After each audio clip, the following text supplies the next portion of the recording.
आपलं गाव आपल्या गणपतीमध्ये आपल्या सगळ्यांचं पुन्हा एकदा स्वागत। हिंगोली शहरातल्या गद्देपीर भागातला विघ्नहर्ता चिंतामणी ही प्रसिद्ध आहे। अष्टविनायकांपैकी दुसरा गणपती असणाऱ्या थेऊरच्या चिंतामणीचं दर्शन घडवणारा हा गणपती आहे। मोदकाच्या नवसाचा गणपती असा गणेश भक्तांच्या मनात श्रद्धेय असलेला हा विघ्नहर्ता चिंतामणी।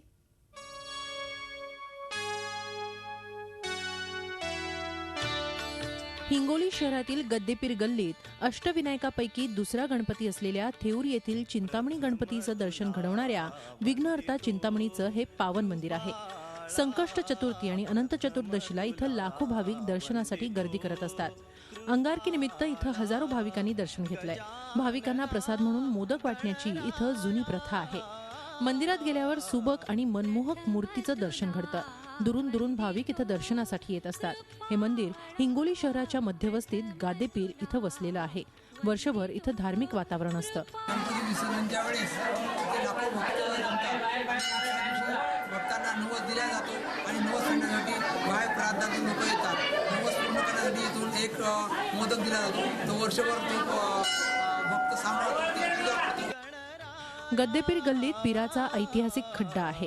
सर्व धर्मीय मोठ्या श्रद्धेनं इथं पिराला भजत असतात। या पिरापासून थोड्या अंतरावर काही मुलांना 1991 मध्ये उकिरड्याचं खोदकाम सुरू असताना ही स्वयंभू मूर्ती मिळाली। त्यामुळे इथल्या काही भाविकांनी पुढाकार घेत या मूर्तीला नैवेद्य ठेवला। श्री विघ्नहर्ता चिंतामणी असं संबोधायलाही सुरुवात केली। 1992 मध्ये पाडव्याला या मूर्तीची प्राणप्रतिष्ठापना करतो। ज्यांना ज्यांना नवस नाही फेडले ते चतुर्थीला येतात, नवस फेडतात।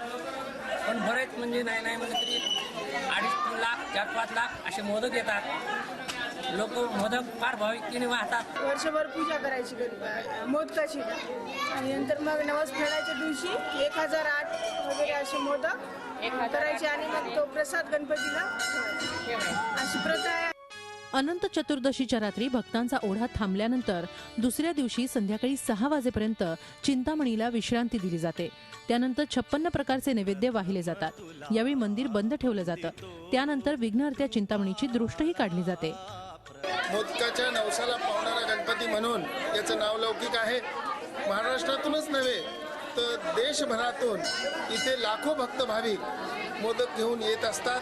या विघ्नहर्त्यावर लाखो लोकांची श्रद्धा आहे। त्यामुळे दुरून दुरून भाविक इथं गर्दी करत असतात। या मंगल मूर्तीचं दर्शन घेतल्यानंतर लोकांच्या इच्छा पूर्ण होतात असा भाविकांचा दाट विश्वास आहे।